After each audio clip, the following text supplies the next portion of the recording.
আসসালামু আলাইকুম everyone. Mariam's kitchen থেকে আজকে আমাদের আইটেমটা হচ্ছে দেশি মুরগির ভুনা।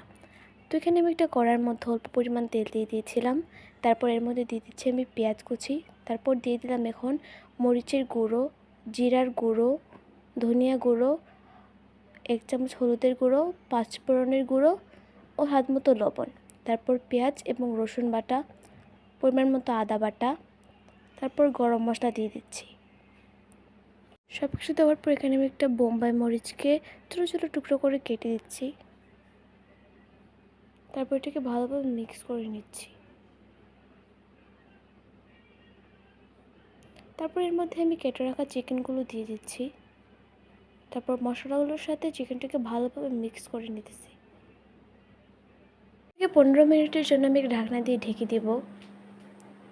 15 মিনিট পর একটা চামচের সাহায্যে আমি এটাকে ভালোভাবে নাড়াচাড়া করে নিচ্ছি।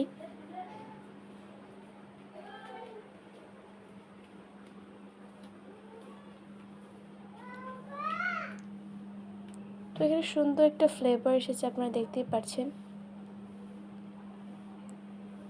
তারপর এর মধ্যে আমি 1 জগের মতো জল অ্যাড করলাম। তারপর এর মধ্যে আমি আলুটাকে অ্যাড করে নিয়েছিলাম আগে। তারপর এটাকে আমি 30 মিনিটের জন্য ঢাকনা দিয়ে ঢেকে দিচ্ছি।